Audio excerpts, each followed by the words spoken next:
It's funny because so here's a question, guys. Higher ranked players, I want you guys to listen carefully to what I'm saying. Higher skill ceiling, the best players in the game play Kiriko and get more value out of Kiriko and Tracer, even though GM players can't. Okay, cool argument. I like that a lot. Except there's one problem with that argument. Why is Ramattra and Mauga? Let's just start with Ramattra. Why was Ramattra meta not that long ago, despite having a really poor win rate, even in GM Champion? Why is that? He has okay, I'm going to be honest with you guys. Ramattra has a low skill ceiling. Maybe the lowest skill ceiling of the entire tank cast. So all of the pro players will leverage the Kiriko's mechanics and skill issue. Okay, then why is it not a skill issue with Ramattra? How is the lowest skill ceiling character in the game exploited at high ranks? Why? You can just say no to the team's agency, Blockslop, brain rot. So, can you not do that in ranks? Of course you can. Why? Playing them optimally and synergize comps with them? Okay. How? Seriously, give me something to chew on. No philosophy stuff. Tell me why this character's skill ceiling is more relevant. Hold space longer. How is that useful?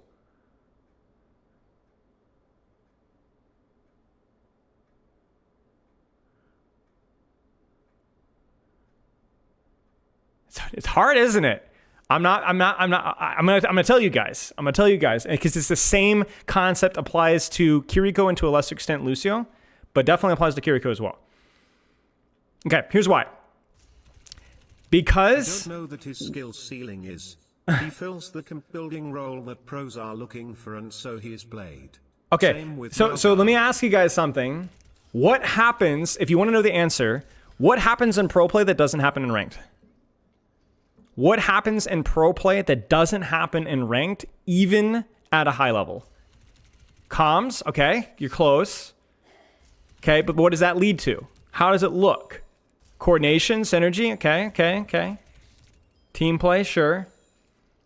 Why is Blockslop OP with communication? Why is Blockslop OP with communication or coordination? Why is Cleanse OP with coordination? You're almost there. All right, you ready for it?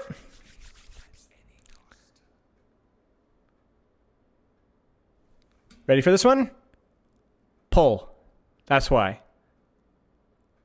Or push. Or pull. Or both. Layering. That's why. If you guys haven't heard the term, layering is using an ultimate and then either disengaging that ultimate or using an ultimate to match the ultimate, and then they use an ultimate basically back and forth. There's I pop my Ram ult, you pop your Kitsune Rush, then we pop our Kitsune Rush, and then sometimes we're just going to back up with Speed Boost. And you're going to completely coordinate a disengage of an ultimate. The thing with Ramattra, and we've seen this, if you've ever watched high-level Ram play, and we've seen this so many times, where one team will coordinate a support ult push onto the enemy team. The enemy team screws up and is unable to kite out the ultimate, like back up out of the ultimate in time, and they don't have an ultimate to match. And so Ramattra gets overextended and just walks out and lives. No serious space given, no cooldowns forced that kill him or his teammates. Literally nothing happens. You just back up. You just push pull. Just disengage. That's it. Another example. Oftentimes in messy ult fights, Kiriko for Kiriko, and then Genji Blade, and then they pop Genji Blade. Sometimes tanks run out of cooldowns, and sometimes they get caught in the crossfire and getting picked off. Like when we only have so many cooldowns. Ram just lives.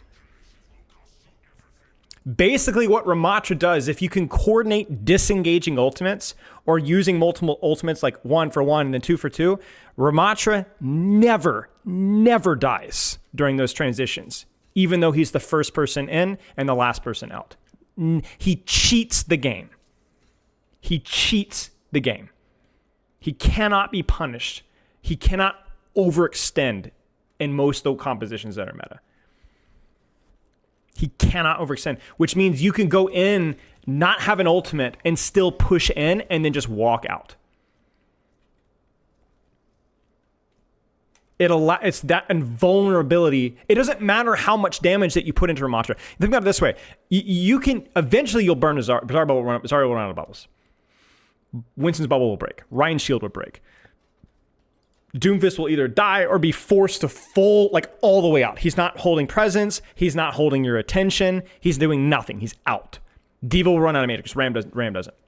Ram just infinite. It's possible. Obviously, I'm talking more of like in comparison to other tanks. You just can't get pushed on as Ram. You just are physically not punishable as Ram. This just doesn't happen. Like diet goats. So when you talk about like, right, Brax. So if you push pull, like you push in with an ultimate and you disengage, or you just Ram just breaks those systems. Like Ram, the skill ceiling of Ram is that he does the push pull, like being able to live and push, like whether it's the speed of this or the speed of this, or that's just so much more important. And because that level of coordination and cohesion is a lot, it just doesn't happen in ranked.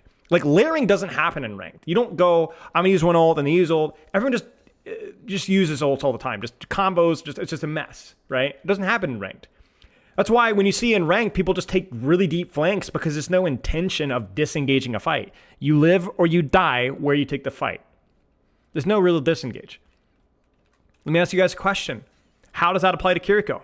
Well, Kiriko, Suzu, is an invulnerability cooldown that allows you to disengage and or survive ult pushes that otherwise you would not be able to. And to do so on the move. So you're allowed to extend and take trades. How many times have you guys seen an ultimate being countered in pro play by a Suzu? Whether it's pulse bomb, tank ult, DPS ult, they pop Soj ult, they push, you just Suzu your backline and disengage. In a 3-on-5 last fight to win the game. One support, one Remind me in a second, Rag. Tank, you have 3 ults, they have none. The whole point is that Kiriko cheats the system. It's not just invulnerability, it's mobile invulnerability. You're able to move and disengage. Like that's the key thing. It's not the invulnerability. It's the ability to invulnerability while also actively in motion. So either it's invulnerability in motion for a long time, or it's invulnerability in motion very quickly. Right, so you have Suzu countering ultimate straight up all the time. Now, I remember hearing this argument with Baptiste's Lamp, which initially was definitely really broken. But the difference between Baptiste's Lamp is that you still had to stay on the space. So once Lamp breaks, you're still dealing with the ramifications of that. Suzu moves. You move. You're able to fully disengage and bait the enemy team into overextension. This happens all the time. Yes, technically, yes. Hog's Vape, in theory, could do that, although it does not last half as long as Ramattra's block. So you need the ability to move fluidly in Overwatch and disengage and push at the professional level. At least that's at that level, the coordination communication is good there, and Suzu and Ramblock just break it. I mean, heck, even Malga was the same. You guys remember Malga, right? He'd be, for sure, this guy's dead, right? Cardiac. Oh, no, we just burned another ultimate. Just runs out. Literally, physically cannot stop him. Oh, and he has damage reduction when he's running as well. I'm not saying that these are like all bad, terrible designs, although obviously I think all these are at least controversial. My point being is that there's just certain aspects of the game, usually mobile invulnerability or just the ability to push-pull for free, that are just unbelievably broken. I mean, this is why Orisa was broken for a long time, despite being trash and ranked. Because you could just do this. Infinite. And then this. And then your ultimate. You could layer and layer and layer mitigation while still moving. That's why double slide with Sojourn is good. That's why Tracer with her full perks is really good. It's really hard to punish people that have used cooldowns. And in a mobility crept game, that's not always a bad thing if you're getting something at the same time out of it. But the problem with pro play is they're more than willing to give up space to disengage an ultimate if they can re-engage that space. It depends on the situation, but yeah.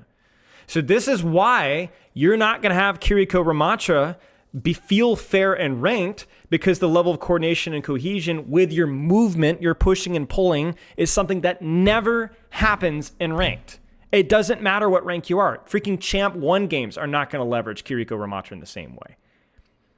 It doesn't matter if the skill ceiling of the character is high.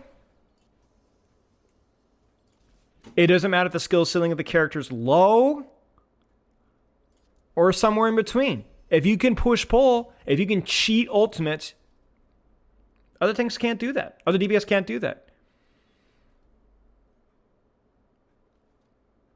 Relay Fever is static. Remember, it's not just about the ability to pull people out. You have to be able to push pull. So that's it. I mean, how many times have you guys seen... Okay, here's a good example. If you guys have watched any OWCS, there was a brief Reaper meta with Zarya. If Reaper why was Reaper meta briefly, and even in pro play? Why? Think. Why was he meta? What changed? Because when you gave him the perk, his ability to push and pull without getting punished doubled. This was not punishable anymore. Now, Wraith was always punishable. Anytime Reaper was meta, you could not... See, that was the hard part with Reaper taking angles and pro metas prior to that, is that, like, I've coached a couple of Reaper metas, is you basically... Wraith with... If you got your Wraith forced early, and then they had an ultimate to layer on top, you couldn't get out. You're going to die. You're just dead. You couldn't get out. It's kind of similar like Lucio Amp or Winston Bubble. So you kind of had to hold a more passive angle and then try to use your ult early. But now, there's no window of immediate vulnerability, and you can do so on the move. You know? And this is why Ramattra was being played versus Zarya even when Ramattra sucked, is because in theory, Zarya only has so many bubbles. You're gonna be able, and she's gonna get caught.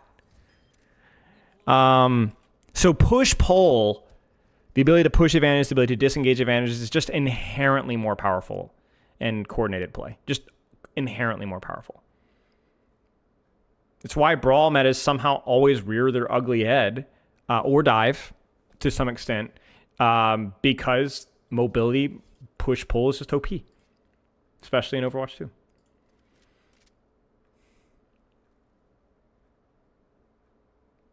Being able to live a disengage by giving space is better than dying in pro play. Most of the time.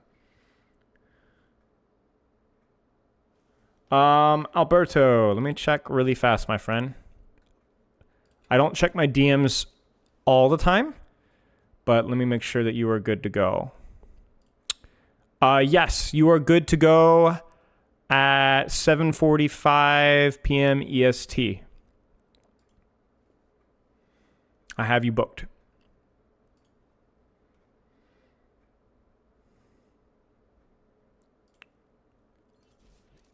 This is kind of why I think a lot of the criticisms of the Tracer recall perk are founded, because a Tracer post recall should be killable if she makes a mistake. Whereas now, I guess we'll go for this.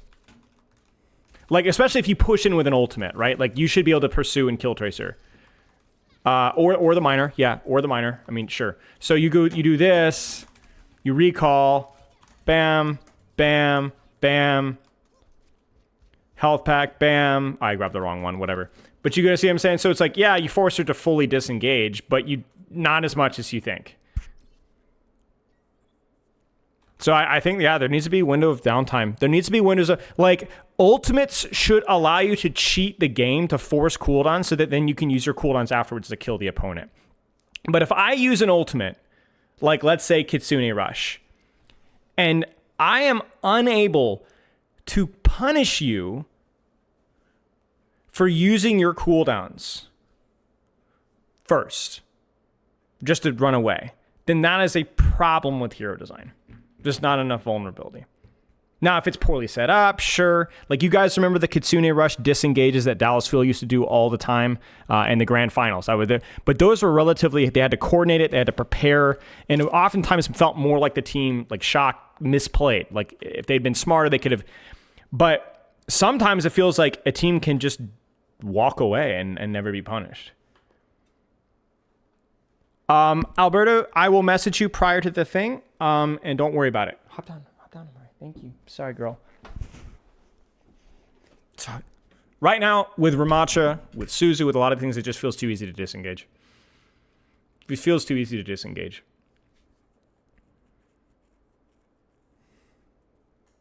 Oh, and by the way, that's why Ashe has never been meta. Because she can't. She's too freaking slow. There's windows of vulnerability. You make your bed, you lie in it. Or you significantly compromise your angle. Not so with a lot of the other characters. Yeah, ult refreshes Nemesis form, right? So then you think things are going poorly, and not only do you apply a little bit of AoE DPS presence, but you actually just refresh your ability to push or to kite a disadvantage. You become almost literally unpunishable at that level. And the best part about Ram 2 is it's not even like you're a resource drain when you're doing it. Like, that's one of the compromises that you can keep the guy up, but it's going to take... No. He's just going to block. He's fine. You go do whatever you want. Go milk the cow, take the kids to school, you know, like, he's good. He's not strong if we're not moving. There's no reason to play Ram if you're not moving or disengaging ultimates. Which is why he was so bad in ranked, is because the concept of just standing still and winning resource trades, Ram's not very good at that. Sigma's way better. Queen, you know, any poke DPS, right? Ana, Zen. That's why Ana, Zen have always been better in ranked. Always. Because there's just a lot less movement. Yeah, Symmetra is that's definitely one of the rings. TP allowed another opportunity to disengage. Now, the reason why I've always been a little bit more tolerable of Symmetra is because it is a little bit more skillful to do so. There are windows of vulnerability, but I do agree with her tankiness and so on. Ashe can disengage better than Cassidy. I would disagree strongly with that, because roll and the ability to shoot and move comfortably is really important. Now, maybe you could argue that's a bit harder now because Cassidy is weaker and Ashe is just kind of overtuned potentially. But in a vacuum, if we ignore hero strength as it focus more on the design, Ashe, it's why Cassidy is continually more picked than Ashe at the pro level, even when he's significantly worse in ranked, because the ability to move forward and backward is unbelievably important. Like, you could, in theory, keep up a 275 HP cast with a roll, with a Hinder, with a freaking high noon, you know?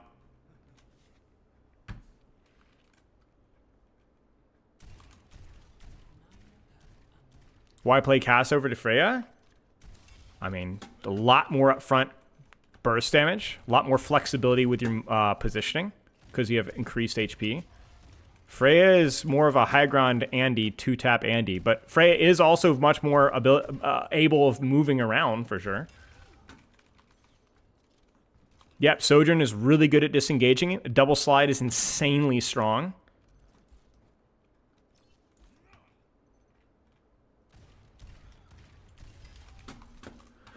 So anyway, I hope that's kind of like my crash course of why you're going to see characters that aren't playing in ranked, because ranked doesn't move. I mean, I can literally pull up a random thing here. Let's just look at it right now. Pushing in ranked is so incredibly hard, and when you're able to do it relatively successful, it's almost always successful because the enemy team is not ready for it and doesn't have a cohesive disengage plan. Like, let's look at this from like just a random timestamp here. This is like a plat game, I think. Yeah, it's like a plat game. Okay, so this is a plat game. All right. Let's look at this really quick here.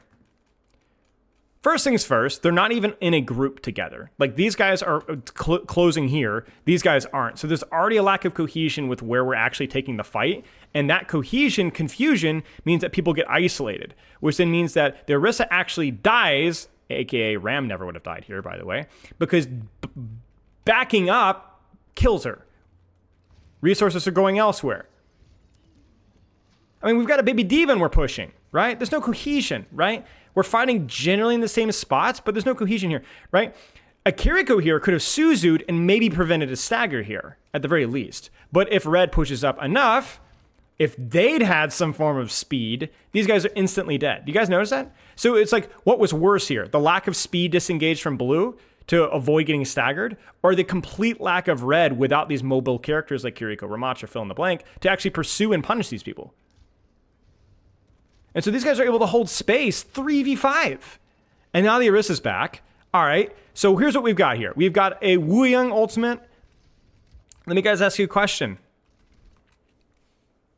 If Wu Young ultimate connects here, it's just death, no? Like, there's nowhere to go anymore. So these are where comps like this are actually relatively strong. You see this for Team Blue. Because there's really nowhere to go anyway. So you might as well just hold your... die. Final stand. Custer's last stand. You get what I'm saying? Which is when you see, this is why you see Zen played here in pro, even pro level sometimes, because there's nowhere else to go. But if you go to like, let's say a section like this here, okay, let's actually go to like right here. All right. Do you think red is in any way, shape, or form set up or prepared to disengage an ultimate pusher? In any way? No, May's screwed. You can't play Mei on this deep of an angle and expect to disengage. You live or you die. And that's why there's a lot of characters that continually show up to be meta, is because certain characters just don't have the ability to live on angles if they have to back up. Like, for example, if Team Red says, guys, we're going to try to disengage Life Weaver, nope, you can't. Because the only way to do that is to group up, which means you lose all angles. You can't do it. You can't do it. You have to live or die here. Every fight becomes an all-in on the angle that you hold. So while Mei is doing a great job here, this only works because blue doesn't actually push up. Partly because they don't have the characters that can push up. You see what I'm saying? Like, everything just is, we're just, hopefully somebody overextends. Mei is screwed. Mei is like, man, I hope we fight this. If my team runs away from Rhine here, I'm dead. I'm dead. But this doesn't happen in pro play. And the funny part about it, too, is blue just doesn't, like red just doesn't retake space. They actually just walk back on main to push, but blue still has the freaking angle. And so they actually lose this fight being up one. This is plat. So, I mean, it makes sense, right? But this is kind of my point here, right? Like these fights keep happening in the exact same spots. There's no pushing forward to here or kiting the disengage or baiting. It's just the exact, everything that's been on our screen here. There's been no variety. There's no been disengage. There's no been pushes. And anytime that there has been, it's been incredibly uncomfortable and slow. So this isn't so much like a game design critique. I will say that I am critical of like Ramattra and certain things. But I do think that it's challenging. Like, what are we going to do? Just not have speed boost? Because Lucio contributes to this as well. It's not just all the bad characters. Lucio contributes to this as well. So I just think that there's certain things that are just always going to be slightly stronger in professional play. The ability to do that is just always going to be slightly stronger. And so I think you just have to factor that in and keep that in. And then crucially, when you... I'm all right, get down. Get down. Get down. When you want to know why Tracer's being picked in high levels, pro play, it's because of stuff like this. It's because then after you use an ultimate and she gets a recall force, she's still not punishable. You know? So. Yeah, I mean, this is not a criticism of plat players either. If we pulled up a Grandmaster VOD, it's the same thing. People usually live or die in the angle. They never really back up or give up space. I don't think you should. I don't think that's something it's not like these people are stupid. You need just a high level of communication to do that. That's a conversation that you have to have prior to the fight starting. There's absolutely layering in rank, but it's a static layer. There's never a disengage or movement, so there's no point doing that. So.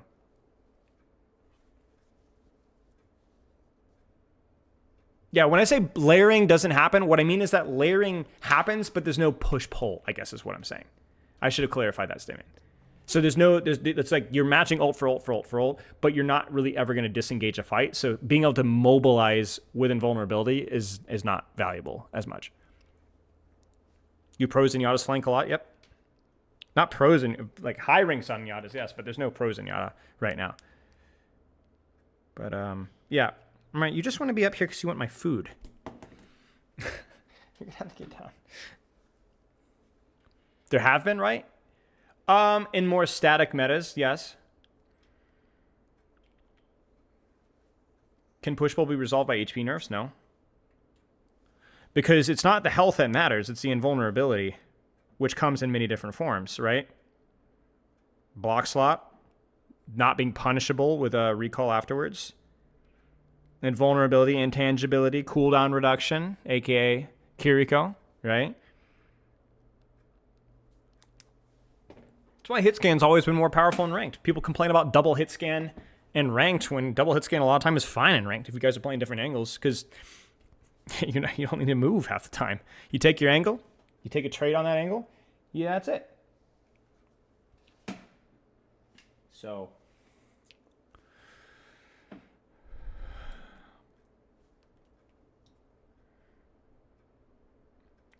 Yeah, Ninja, that's a great question. Is this a problem that needs to be solved? No, I think that there's some outliers that should be looked at. Like, for example, I definitely think that you should look at fixing Ramattra, even though maybe these problems aren't as much of a problem in ranked. There's a lot more CC in ranked, for example. It's a lot easier to take open, uncontested angles in ranked to avoid the Ramattra. However, I do think that he is still kind of annoying in ranked and not as interesting in ranked. So it's really bad, has been really bad historically in pro play, and is also kind of bad in ranked as well. So yeah, sure, that's an outlier. Let's take a look. Tracer, kind of strong in GM champ, probably overtuned, and definitely overtuned in pro play. Uptime on Blink seems like a good change that probably would benefit both sides of the coin here. Kiting is pretty common in your ranked games. I would be surprised. If you mean backing away from bad things, that's very common. But you're going to lose. Like when I'm saying good kiting, I'm saying you're giving up space cohesively as a team. Nobody gets left behind. That doesn't happen in ranked almost ever. Somebody gets left behind or there's an expensive cooldown trade that's taken. So for me, it's just like, I don't think, like, for example, you did a great question about Zenyatta. Do we need to give Zenyatta something so that he can push pull? No, I don't think so. I think it's fine. He's good enough in ranked. It's okay. I think we should just focus on outliers. Focus on outliers. And I think Kiriko is an interesting one because I do feel a lot of people complaining about Kiriko even in ranked. Because she's annoying. She's not very good, but she's annoying.